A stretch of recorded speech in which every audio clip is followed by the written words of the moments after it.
On behalf of the World Affairs Council, I'm Anja Manuel, your moderator for this afternoon. It's now my pleasure to introduce our distinguished guest. Richard Olson became the U.S. Ambassador to the Islamic Republic of Pakistan on October 31st, 2012. He's been there for 2 years already. Ambassador Olson joined the State Department in 1982 and has served in many countries, including in Mexico, in Uganda, Tunisia, Saudi Arabia, Ethiopia. He was ambassador to the United Arab Emirates, and he served in Iraq.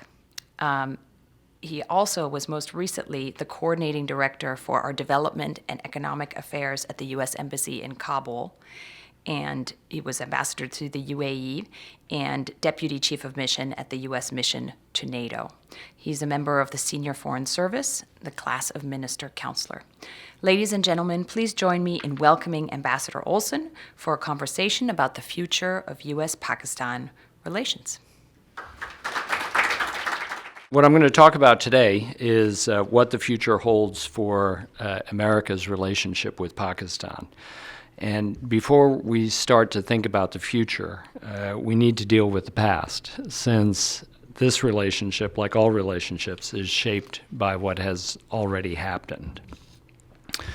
It's tempting to start a discussion of the past with what happened in the annus horribilis of U.S.-Pakistan relations 2011, when our relationship received multiple blows, including the accidental killing of Pakistani soldiers by U.S. forces and the Abbottabad raid, which, despite its success from an American perspective, looks very different from a Pakistani perspective. However, after a lot of hard work on both sides, the relationship is heading in the right direction. But still, the United States is often accused of having a transactional or single-issue relationship with Pakistan. There is a perception that the American government only supports Pakistan when we need something. I would argue this is untrue, but to understand where that thinking comes from, we need to look to the end of the Cold War, and specifically the end of the Soviet occupation of Afghanistan. In 1989, after a decade of close alignment between Washington and Islamabad, there was a dramatic reversal. The Geneva Accords of 1988 that ended the Soviet occupation did not include a political settlement or indeed an ongoing diplomatic role for the United States. And secondly, because of our concerns about Pakistani nuclear proliferation, we terminated what had been one of our largest assistance programs. During what became the lost decade of the 1990s, the lost decade in U.S.-Pakistani relations, Pakistani military officers no longer studied at U.S. institutions, and in the face of increasing instability in Afghanistan, Islamabad found no support in the United States. This state of affairs was largely reversed after 9/11, but there remained lingering suspicions on the Pakistani side. As we now prepare for another transition in Afghanistan, it is important to understand how Pakistan views this history and inevitably hears echoes of that time period. So it's against that backdrop that we are working to build a relationship with Pakistan that is broad-based, resilient, and durable. We want a long-term, multifaceted, sustainable relationship with the government and people of Pakistan, and we work hard every day at our embassy in Islamabad and the consulates general in Lahore, Peshawar, and Karachi to bring about that goal. We're also working to have a candid relationship with Pakistan. When events divide our countries, we work to bridge gaps and explain our differences candidly, working to find mutual interests. The United States has a core interest in seeing Pakistan succeed. And so we cooperate in areas where we have shared goals through a reinvigorated strategic dialogue. This was reinitiated by Secretary of State John Kerry in August of 2013, and he met in January with his Pakistani counterpart, the Prime Minister's advisor on national security and foreign affairs, Sartaj Aziz, in Washington. And let me talk about some of the key areas in which we are working together to build this strategic dialogue. First, Pakistan faces a huge challenge of domestic terrorism with threats emanating from al-Qaeda and affiliated groups, the Taliban, other homegrown militants, all of whom seek to target Pakistani and American interests. In June, Pakistan started a military campaign to disrupt extremist operations in the North Waziristan Agency, located in the tribal areas along the Afghan border. We applaud the stated intent of Pakistan's government and army to eliminate extremists in that region without discriminating between so-called good and bad militants, and look forward to the fulfillment of that commitment. As we all know too well, military operations also carry additional costs that the people of Pakistan have had to bear. In North Waziristan Agency, for example, hundreds of thousands of people have had to leave, and Pakistan has had to address the difficulties of dealing with these internally displaced persons. But they're not alone in attempting to solve this problem. The United States has provided approximately $35 million in assistance, helping to meet the requirements for food, shelter, health, water, sanitation, and livelihood. Pakistan's security is inextricably linked to the security of the United States and to the security of its neighbor, Afghanistan.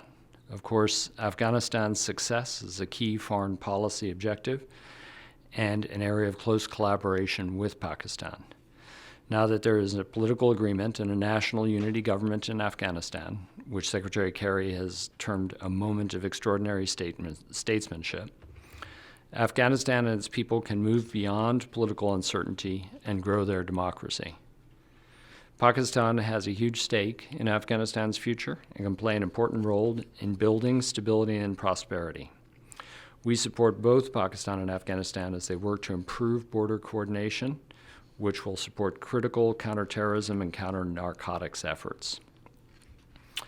When speaking of stability, we of course cannot overlook the India-Pakistan relationship. Despite the recent uptick in violence, we urge restraint and we urge both nations to engage in meaningful dialogue to resolve tensions. Better Pakistan-India relations will make the lives of citizens better on both sides of the border. And while the United States is not a participant in the process of currently stalled talks between the two neighbors, we nonetheless hope to see India and Pakistan resume a formal dialogue process soon. This will build the ties between the two countries, the official ties, that are necessary to create room for resolving issues. We don't see our respective relationships with Pakistan and India as a zero-sum game. It's in our interest to have strong relationships with both countries. Moreover, we believe it is in both countries' interest to have strong relations with each other. Just as a secure and stable Pakistan is vital to our national interest, an economically vibrant Pakistan will ensure the prosperity of the region. As the American ambassador to Pakistan, I'm in the business of promoting American companies in Pakistan, and our companies will have greater opportunities when Pakistan succeeds. A relationship that is more heavily privatized is one that can survive political ups and downs with greater resilience. The United States works with Pakistan to address critical economic challenges, including severe energy and gas shortages, capacity and infrastructure shortfalls, and a need for increased domestic and international investment in the economy. One of the most acute economic challenges Pakistan faces is its severe energy crisis. Businesses and individuals face 6 to 18 hours of electricity blackouts per day, peaking in the hot summer months. The chronic and growing natural gas shortage impacts power generation, manufacturing, and transportation, and often leaves residents without gas for heating or cooking, forcing them to resort to less desirable fuel alternatives such as wood. This is bad for business, the economy, health, safety, and stability. And that's why energy security is a centerpiece of American assistance programs in Pakistan. We've worked to upgrade power plants, transmission lines, and dams. And since 2009, our projects have added nearly 1,400 megawatts of electrical power to meet the electrical needs of more than 16 million Pakistanis. Last week, the U.S. government hosted the U.S.-Pakistan Diamarbasha Dam Project Business Opportunities Meeting in Washington. This is a conference that identified a strategy for implementing Diamar Basha Dam, which is a mega project that will pave the way for a new approach for Pakistan to fund large infrastructure projects, relying on the innovation of the private sector. This project presents exciting opportunities for local and foreign investors to profit while bringing critically needed energy, water, and foreign investment to Pakistan. Our long-term goal, and that of the Pakistani government as well, is for trade and investment, not just aid. And we are making some progress in that direction. The United States is Pakistan's largest trading partner, with 2013 two-way trade totaling over $5 billion. For the United States, Pakistan frankly represents a modest market, with exports totaling over $1.5 billion in 2013. But we believe that export base can grow, and that's one of the reasons for my trip to Silicon Valley. I have mentioned some significant challenges for Pakistan, such as terrorism, internally displaced persons, regional insecurity, and energy crisis. You might be asking yourself, what hope is there? Let me give you a few reasons to be cautiously optimistic. Pakistan has a population of approximately 190 million people, making it one of the largest markets throughout a broad swath of territory encompassing the Middle East, Africa, and South Asia. The country has a growing middle class that is becoming increasingly urbanized. Nearly 5 million households will enter the middle class by 2025. More than 60% of Pakistan's population is under the age of 30. These youth will be tomorrow's consumers. And Pakistan's economy is growing. The government has made economic growth a top priority during its 16 months in office. Gross domestic product for 2013 was growth was 6.1%, and Pakistan's major cities are already industrial centers, with GDP growth expected to outpace countrywide growth by more than 2 times. Pakistan has a large, educated, English-speaking labor force. So if our future holds more trade, these are strong indicators for growth. There are also risk factors, of course, and they may deter companies from considering investing in Pakistan. I'm well aware of these, and companies must make a simple calculation. Are the returns on investment worth the risk? I would invite companies to do the math. Those American companies that have been operating in Pakistan actually have been quite profitable over time. But Pakistan's economic success and its future is not just about the country of Pakistan, it's about all of South and Central Asia. We see huge economic possibilities for this region, which is currently the least economically integrated region in the world. Economic integration breeds security and stability, and South Central Asian security is critical to global security. The United States is working with all the countries of the region to restore it to its historic role as a vital hub of global commerce, ideas, and culture. This is the vision behind the initiative called the New Silk Road, which will deepen South and Central Asian connectedness to cement peace and security and drive economic growth. The New Silk Road agenda seeks to build a regional energy market, facilitate trade and transport, ease customs and border procedures, and promote people-to-people ties. For Pakistan, this vision means expanding exports and developing infrastructure, as well as alternate sources of energy. The New Silk Road recently received a boost as Afghanistan and Pakistan agreed on terms for electricity generated in Tajikistan to transit Afghan territory to electricity-starved Pakistan. This is the so-called CASA 1000 project. The United States is working to identify opportunities and collaborate with regional governments to provide the needed infrastructure and capacity building to launch more regional trade and connection opportunities. In South and Central Asia, we have funded the construction and rehabilitation of roads, including 4 major trade routes between Pakistan and Afghanistan, over 500 miles of roads. Within the past 5 years, we have financed the construction of 550 miles of roads to connect Pakistan and Afghanistan. We also support regional energy linkages through the Turkmenistan, Afghanistan, Pakistan, India, TAPI, natural gas pipeline, and as I mentioned before, the Central Asia, South Asia, CASA 1000 regional power transmission project. All of these improvements should lower the cost of business, expand market opportunities, and bring people closer together, all of which will enhance regional security and prosperity. I've talked a lot about the strategic and economic interests in Pakistan's future, but the United States also works to build strong people-to-people connections. These connections will help broaden understanding between Pakistanis and Americans and will help us to weather any ups and downs that our governments may face in the future.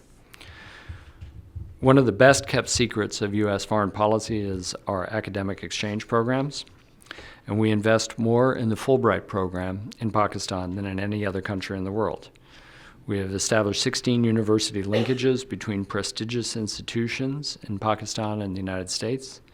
This year, the U.S. government will send more than 700 Pakistani students to academic exchange programs and another 500 professionals to shorter work-related programs in the United States. These are not just abstract efforts. Our people-to-people exchange programs ultimately work at an individual level, enriching the lives of both Pakistanis and Americans. They foster the exchange of innovative ideas, vital for the creation of new jobs, and the dissemination of best practices and lessons learned. And they bring our people together and can help realize the partnership for which our political leaders have called. Tens of thousands of Pakistanis who have participated in exchange programs in the United States and returned to live and work in Pakistan play a key role in helping us build bridges between our countries and generating a more prosperous future for Pakistan. So let's come back to the topic. What does the future hold? We've weathered a difficult period, and we now have a stronger partnership focused on shared goals and objectives. Complex as it is, our relationship with Pakistan is today on a positive track. We envision a secure Pakistan in a secure region, one that is suppressing a terrorist threat, building an energy infrastructure that can drive development, deepening broader connectivity within South and Central Asia, and broadening its trade ties. This vision is in the fundamental strategic interests of the United States, and I believe that's where the relationship is headed. So thank you so much for your attention. I'll be happy to take questions and comments.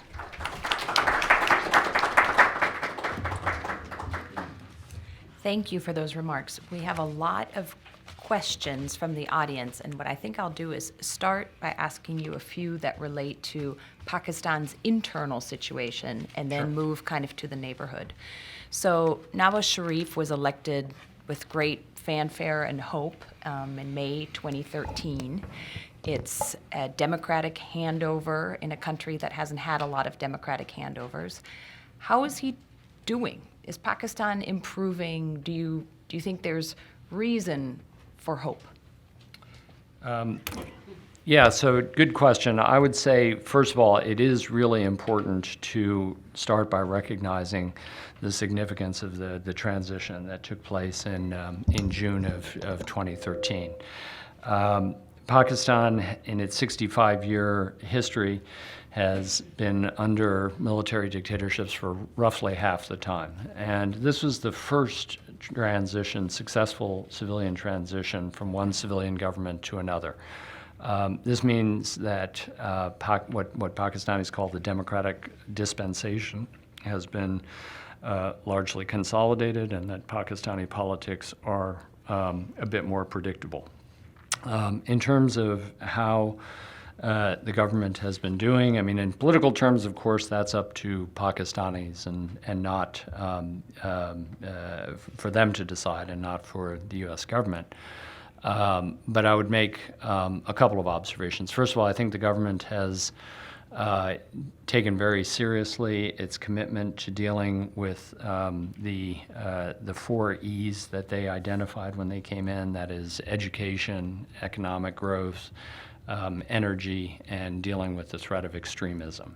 particularly on the energy crisis that faces Pakistan. This is a long-term problem and will require a lot of work, but the government has made some progress in identifying sources of liquefied natural gas and expanding the fuel mix into the economy.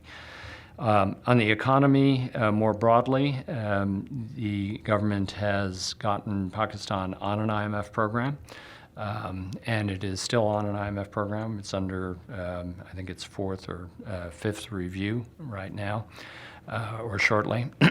And that's an important step in addressing some of the underlying issues that need reform in the Pakistani economy, especially energy, as we've already talked about, but then also revenue and questions of taxation. But I do have to say that, of course, the government has faced some political challenges. Since August 14th, there have been demonstrations in downtown Islamabad. Our position as the U.S. government has been that this is an issue that's up to the Pakistani people to resolve. We're not taking any sides in a political dispute and think that the issue should be resolved through negotiations, but in accordance with the principles of the Constitution and the building of democratic institutions and the rule of law. Great, thank you. I actually had a question from the audience that just came in, which I think will kind of help our audience, both at the radio and here, understand the system. And the question is, can you explain the politics of Pakistan? What's going on? We've heard a lot about the protests that are going on, and they're partly Imran Khan, who was also running for prime minister and was unsuccessful. There's some talk that there have been stoked a little bit by the military, and of course there's a history of military takeovers in Pakistan. What's actually going on? Domestic politics. Yeah, well, it's an easy question. Yeah, that's first of all, let me just say that as a diplomat, I've been in this business for 32 years, and I have a healthy skepticism about the ability of diplomats to completely understand the politics of a foreign country. If we think about it, even in the United States, people who understand politics in Washington can make a very good living explaining politics. So we always have to approach this with a little bit of humility. But I would say the key elements are, first of all, that I do think that, as I said before, there has been this democratic dispensation in Pakistan, which has been enormously important. I think it's important to remember that the government of Prime Minister Nawaz Sharif still to this day continues to enjoy a substantial majority in the National Assembly. There are, of course, two houses, the National Assembly and the Senate. They enjoy a majority in the lower house, the National Assembly. So what that means, it seems to me, is that the way forward should be through the mediation of democratic institutions. And I think one of the things that we have seen over the course of the past 6 years, that is, since democracy was reestablished in Pakistan, is that various institutions that together comprise the Pakistani government, and by that I mean the political structures, that is to say, the prime minister, the presidency, the parliament, but also the courts, and we have to admit, in Pakistan, the army. Have all been, I think, pushing up against each other a little bit and defining the boundaries. To put it in the American context, this is a little bit of a Marbury versus Madison moment in Pakistani history. There's a question of, for instance, the role of the Supreme Court. There was a very activist Supreme Court until earlier under the previous Chief Justice.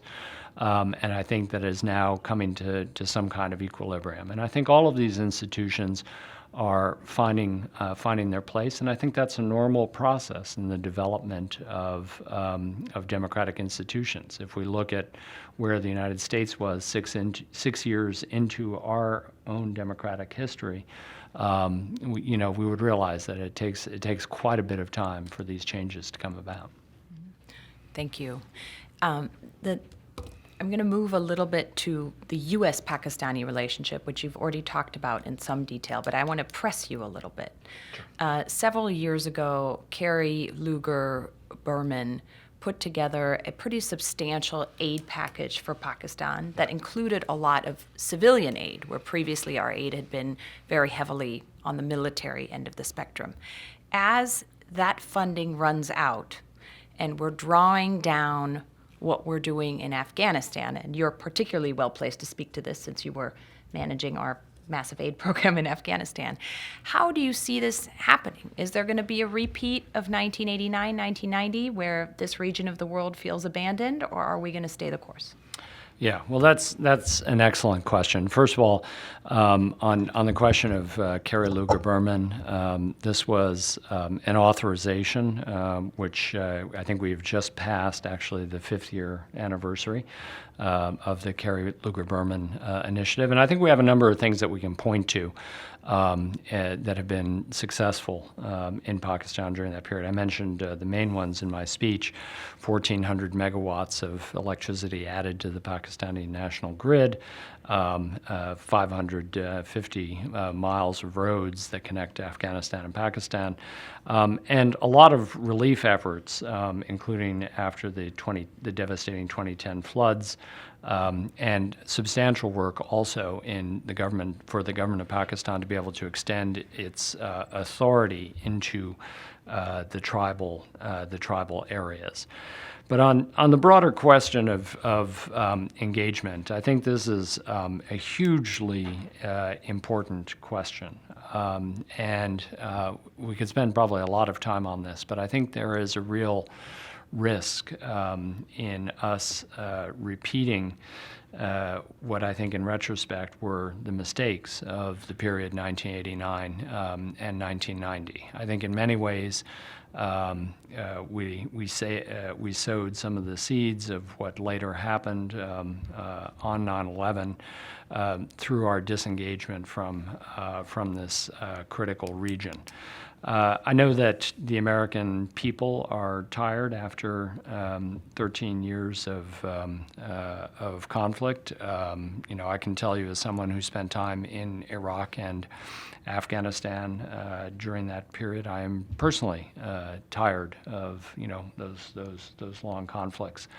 But at the same time, it is really important for the future of our national security that we stay engaged in this region, and that we don't succumb to the temptation to just sort of to move out. In the case of Afghanistan, I think we have had a very elaborate plan, actually, since at least 2010 for our support of the transitions in Afghanistan. And there are a number of transitions: political, economic, and military. They are in a good position to go forward now. We have, as a result of having a national unity government in Afghanistan, we have the Afghan government the new government signed the bilateral security agreement, which will allow us to leave a residual force. This means that the commitments that we have made principally at the Tokyo Donors Conference for economic assistance going forward for the transition period, it'll be possible for that assistance to be delivered. And so I think that this is something that is positive for regional stability, and it's recognized as such by Pakistan, which has supported the signing of the bilateral security agreement, and helps to avoid the perception that there is a vacuum developing in Afghanistan. Great, thank you. I think that actually is a good segue to another question, which got at what's the relationship between Pakistan and Afghanistan? I think many Americans are surprised to see how difficult that relationship has been over such a long time. Do you see hope now that Ashraf Ghani is the new president of Afghanistan? Do you think there's room for better relations? Do you see any improvement? Yeah, well, there's a lot of history in the Afghanistan-Pakistan relationship, but I agree with you that there really is a moment of opportunity here. President Ghani has signaled that he wants to have a new relationship with Pakistan. Pakistan, I think, actually, since the Prime Minister came in, Prime Minister Nawaz Sharif, has reached out to Afghanistan at a number of points.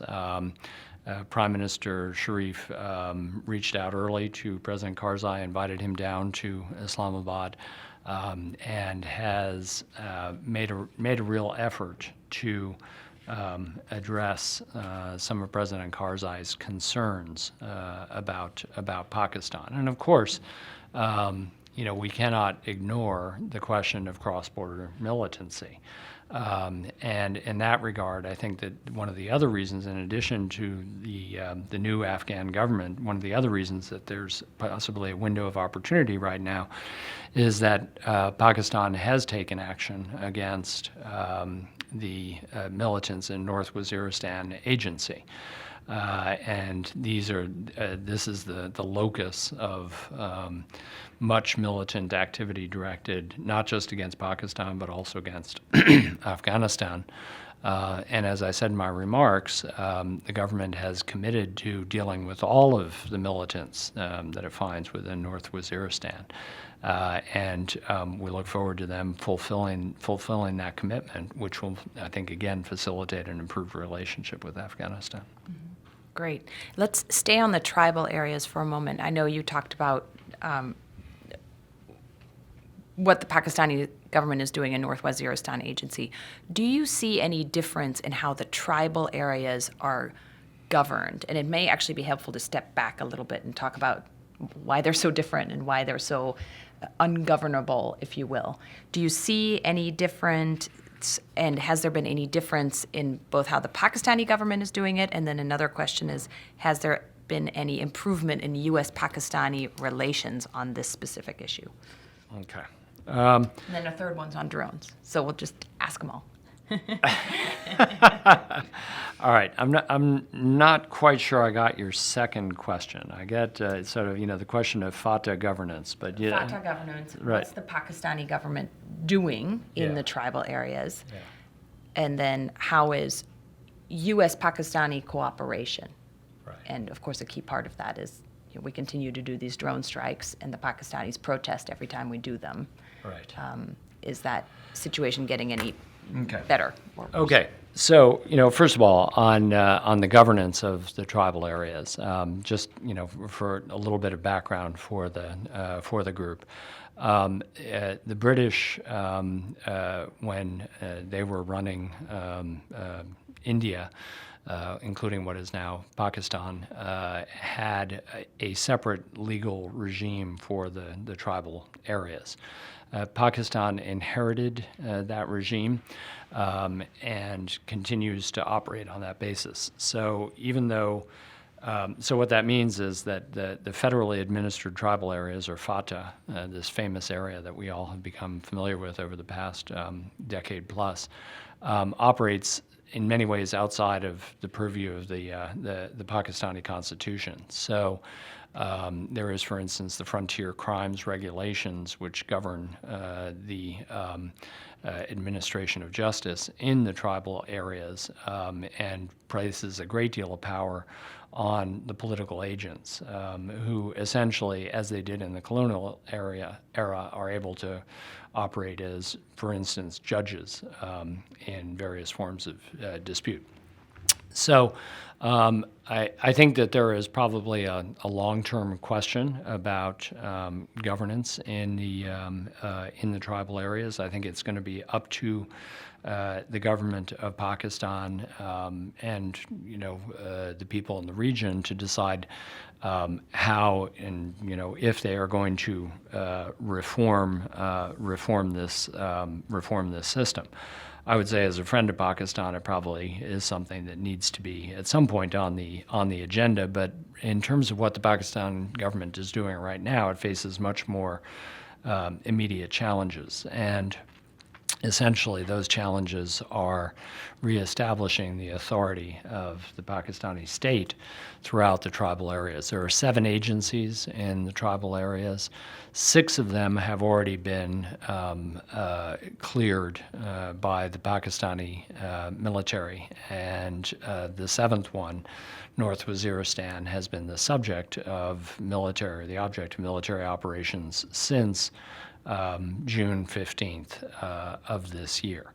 And I think what is important here is that the government is reestablishing its authority in these areas. It's an ongoing process, and the first element, as in any counterinsurgency campaign, is a military one, a clearing operation. But then comes the elements of holding the terrain, building, rebuilding, and transferring authority back to civilian authorities. The goal here for the government of Pakistan has been to reestablish what was the status quo before 2001. And then I think there will be the broader questions of reform of the tribal regulations, as we discussed at the outset. In terms of drones, the president has laid out our policy on counterterrorism operations in his speech at National Defense University last year.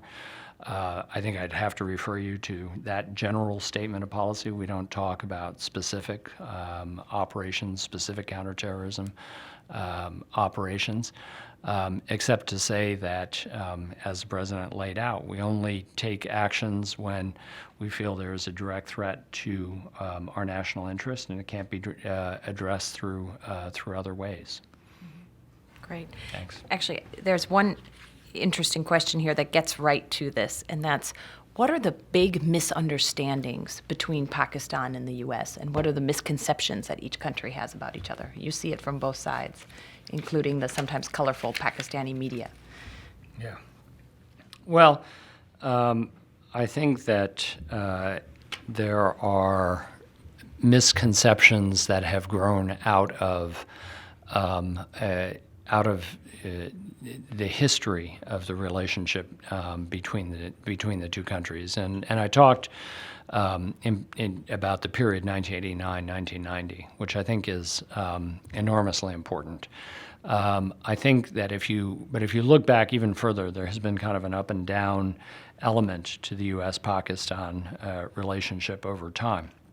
One big misconception that I encounter all the time in Pakistan is a perception that Pakistanis believe that we are more favorably inclined towards military regimes in Pakistan than towards civilian governments. I actually don't think that's true, even if you look at the historic record in detail. We've always been in favor of democratic regimes and have helped at various times to facilitate democratic transitions in Pakistan. But the fact remains that the two periods of some of our closest relations in sort of living memory were during the 1980s, when Zia al-Haq, a military dictator, was in charge of the country, and we were together fighting against the Soviet occupation in Afghanistan. Similarly, after 9/11, when General Musharraf was in charge in Pakistan, we had a close relationship, even though we had put sanctions, by the way, on General Musharraf when he took power in 1999. But we did have close relationship because, again, of the situation in Afghanistan. But I think there should be really no doubt about amongst our Pakistani friends that we do, in fact, favor a democratic solution for all kinds of reasons, including the fact that we just believe, we as Americans intrinsically believe in democracy, but we also think it generates more stable and broad-based, political outcomes over time. So that's one important misconception. On the U.S. side, I think there is perhaps an underappreciation of the complexity of Pakistani society, and perhaps an underappreciation of the fact that it is a democratic society. And naturally, American views of Pakistan are very much shaped by the daily headlines, often which are negative, and they're not. It's not that those things are not happening, and that terrorism is not a problem in Pakistan. But what I would leave the audience with is the thought that Pakistan, in its own view, has suffered more from terrorism than perhaps any other country in the world. I mean, the Prime Minister Sharif earlier this year talked about 50,000 victims of terrorism over the course of the past decade. So Pakistanis very much view themselves as allies with us in confronting terrorism, despite the complexity of our relations. Thank you. It's great. In the past couple of weeks, Malala Yousafzai has made even more headlines because she's won the Nobel Peace Prize. Yeah. And I think it's fair to say that news has been incredibly welcome in the U.S. There are a lot of NGOs. I'm involved in one personally that's helping girls' education in Pakistan. How was that seen in Pakistan? Is she seen as a hero there? First of all, the Prime Minister, Prime Minister Nawaz Sharif, welcomed the announcement of the Nobel Prize. He called her, I think, a national hero, and I think that his view in that regard, and his view of support for education for girls, is the majority view. But there is a minority view in Pakistan. Clearly, those who are hostile to the conception of greater education opportunities for women, and that includes the Pakistani Taliban and various other extremist groups, and some people who I think in some ways are perhaps apologists for them. But I don't have much doubt that the majority view is, first of all, very much in favor of education for girls and for women, and I think that the Prime Minister spoke for them. What's the U.S. doing to help educate women and girls in Pakistan? I know we have a big education program. Yeah, we have an education program that focuses on reading. And building the capacity of Pakistani schools and Pakistani teachers to teach reading. Illiteracy is a big problem in Pakistan. I think the illiteracy rate is around 50%. So one of the things that we're doing is sending Pakistani teachers for education, how to become teachers, how to teach English and teach reading skills at Pakistani universities. And I think that's particularly important because it's not only is it less expensive than educating in the States, but it's ultimately more sustainable and helps to build up Pakistani institutions. And with regard to specifically the question of women and girls, every program that we do in Pakistan with our large assistance program, probably the second largest in the world, has to have a gender component. And we try to make sure that in every program, the target audience is at least 50% women.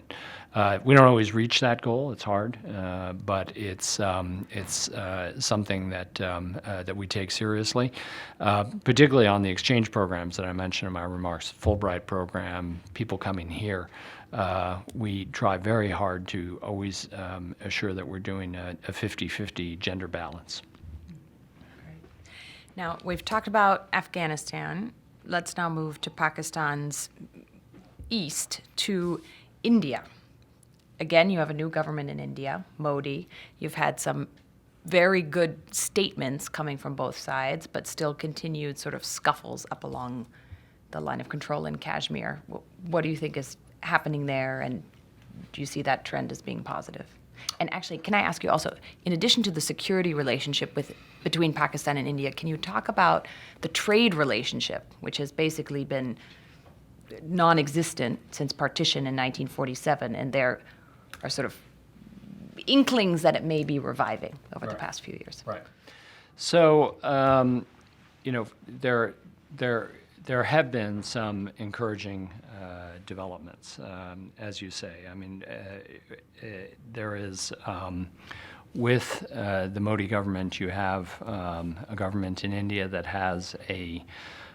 is in a very strong political position, and so one of the critiques, perhaps, or one of the observations that people made that in the past it has been difficult for Indian governments to take controversial decisions when there are minority governments that are subject to coalition politics, and that's not the case with the Modi government. And it's also true, by the way, on the Pakistani side, in the sense that, as I mentioned, the prime minister has a majority, at least in the lower house, and so from our perspective, that does suggest that there is some window of opportunity for improvement of relations between India and Pakistan. And the fact that Prime Minister Modi invited Prime Minister Sharif, amongst others, all the regional heads of government to attend his swearing-in ceremony, his inauguration in Delhi, and the Prime Minister Nawaz Sharif eagerly agreed, I think is a positive development.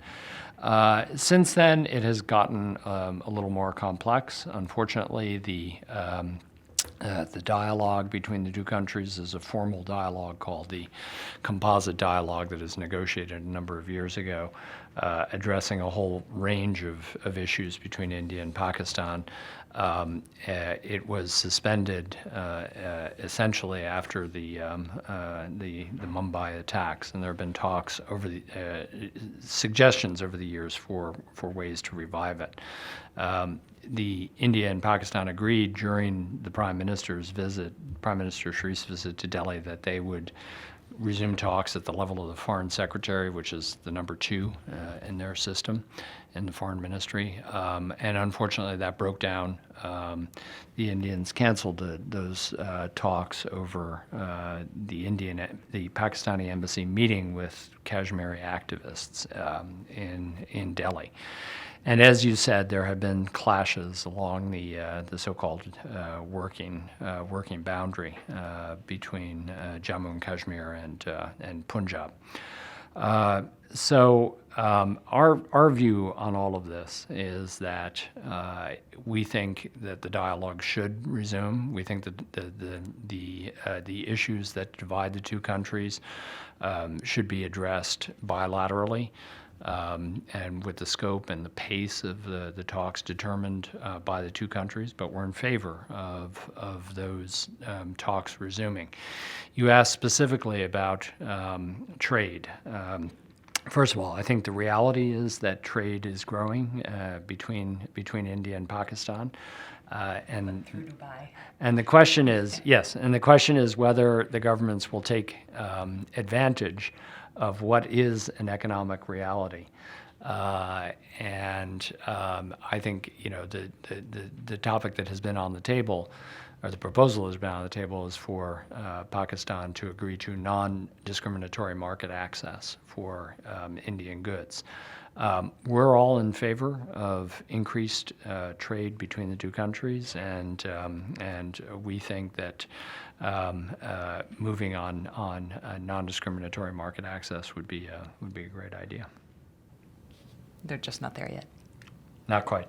Not quite. Good.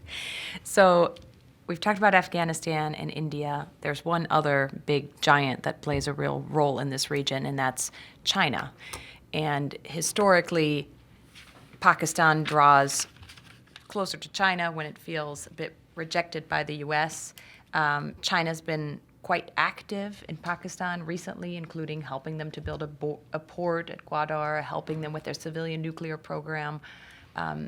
Tell us a bit about how you see that bilateral relationship. And also, does the U.S., do you coordinate with your Chinese counterpart in Pakistan? Do we coordinate our views at all? Okay, so first of all, the relationship between Pakistan and China goes way back. In fact, it's a little bit of a maybe a footnote to history, but it's worth noting that that Pakistan played a critical role in brokering the U.S.-China relationship in 1971. When Henry Kissinger made his famous secret visit to Beijing and met with Zhou Enlai, he actually did it out of Pakistan. He was on an official visit to Pakistan. He was staying in Natia Gali, and the Pak Air Force flew him to Beijing. And so we actually owe the Pakistanis something in terms of that important bilateral relationship. I think yes, the relationship is expanding with China, but that shouldn't really surprise anyone. Everyone's relationship with China is expanding. Our relationship with China is expanding. India's relationship with China is expanding. It's an important, hugely important economic power. Largely in some ways the manufacturing center for the world now. So it's not surprising that a variety of countries, including a country like Pakistan with a long history of association with China, would continue to develop those ties. I don't see the relationship between the United States and China with regard to Pakistan as one that is competitive. I think broadly, we want the same things for Pakistan. We want Pakistan to be a success. We want it to be not a source of terrorism or instability for either of our countries or for the region. And we would like Pakistan to succeed economically. So to answer your last question, I do have periodic meetings with my Chinese counterpart in Pakistan, and we have at the capital to capital level, that is to say Washington Beijing level, we have formalized talks that also touch on topics including Pakistan and Afghanistan. And it's worth noting in the context of Afghanistan, because it's so inextricably linked, that China has been supportive of, for instance, the signing of the bilateral security agreement in Afghanistan, and welcoming the new government and possibilities for moving forward. Great, thanks. Another issue about Pakistan that tends to worry us a lot here in the United States are its nuclear weapons and the now famous network that basically spread nuclear weapons technologies through other regimes that we wouldn't want to have them. How do you see Pakistan's nuclear weapons program? Do you think they're safe? And how is the bilateral relationship on that issue? Yeah. Well, first of all, you alluded to the AQ Khan network, and this was, of course, a huge problem earlier in the decade. Our assessment is that Pakistan has made significant efforts since that time to wrap up, to increase, let us say, export controls, and we believe has made substantial progress and has a good record now on questions of international proliferation. On the question of the security of the Pakistani nuclear arsenal, it's my view, but it's more importantly, it's the view of the president's that the Pakistani nuclear weapons are secure, and that the government of Pakistan has made real efforts, successful efforts, to ensure the security of their arsenal. On the question of U.S.-Pakistan relations on this topic, I mentioned in my remarks our strategic dialogue, and without getting too far into the weeds, we have five groups, working groups within that strategic dialogue, within that rubric, under that rubric, and one of them is strategic stability and non-proliferation working group.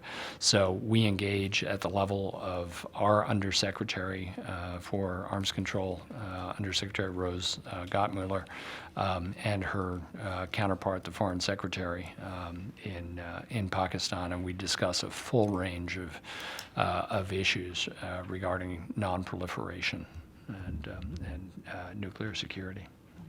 Great, thank you. Pakistan, by virtue of its location, is also particularly vulnerable to climate change, and in the last few years there have been those really terrible floods, displaced millions of people. Yeah. Can you talk about how Pakistan has recovered from that? Does it think actively about climate change, and how is it dealing with all of the natural disasters that it's had to deal with? Well, it's an excellent question, and Pakistan is very threatened by climate change. A little factoid about Pakistan in terms of its sort of hydrology. It's the second most geographically variable country in the world in terms of it has the highest peaks and the lowest lows. The first is Nepal, not surprisingly, because it has Mount Everest and has some deep valleys. But Pakistan has 14 peaks above 18,000 feet in the north. The northern third of Pakistan is the most incredible mountain territory, and is dominated by glaciers. And of course, it's the source of the Indus River and other river systems that flow through Pakistan. So you are indeed correct that Pakistan is a country that is potentially enormously impacted by climate change. And it is a concern to Pakistan. Pakistan does have a low carbon footprint, a very low carbon footprint. One of the reasons for that is that much of their electricity is generated by hydroelectric means. And that's why we have been big supporters of hydroelectricity, and specifically dams. I know that dams are not popular in the United States right now, but I think it's important when we look at Pakistan's realistic energy options. It has huge coal deposits, which are very dirty, lignite, and I think from the standpoint of global climate change, it would be unfortunate if Pakistan were to go heavily into coal rather than into hydro. Gas is, of course, a lower carbon source, but it tends to be expensive. And Pakistan has relatively modest distributions of natural gas, may have shale gas, but that also has complications in terms of water. So of all the alternatives available to Pakistan, probably the best is the development of its hydroelectric resources, which also can be, and this is why we're supporting the Dimer Basha Dam. As I mentioned, we had a conference in Washington on this last week. It's a big project, about a $14 billion project. It would help not only to generate electricity for Pakistan, which is the primary interest for the government, but also help with controlling the hydrology of the country and preventing flooding, providing catchment for water, and for greater regulation of the entire Indus Valley system. So This is an area of very active and important cooperation between the United States and Pakistan. It's really interesting. Thank you. We have time for just one more question, and there's one that must be from someone who's interested in a career in the Foreign Service. And so I just want to throw it open to you. You're a very senior, very distinguished diplomat. And the question is actually, what percentage of U.S. ambassadors are career diplomats? But I'd invite you to be a little bit broader and say, Sure. how is your career? Okay, thank you. Yeah, it's a great question. The historical average for across time for administrations, Democratic and Republican, is about 70% of U.S. ambassadors are career. Mostly from the Foreign Service, which is where my background, and about 30% are political appointees. That varies enormously by geographic region in the world. It will perhaps not surprise you to hear that most of our ambassadors in Western Europe are political appointees, and most of our ambassadors in South Asia and the Middle East are career people. I think it has been for me a fascinating career, and I feel lucky to be in a position where I am challenged every day. I get to grow every day. I have an enormously challenging responsibility. I've had within the past year a chance to get together with some of my classmates from university. All of them, I think, make more money than I do, but I love my job more than they do. That's great. Thank you. That's Thank a great you. note to end on. That includes our program for this afternoon. Thank you, audience, for your wonderful questions. And on behalf of the World Affairs Council, please join me in thanking Ambassador Richard Olson for this really excellent discussion. Thank you.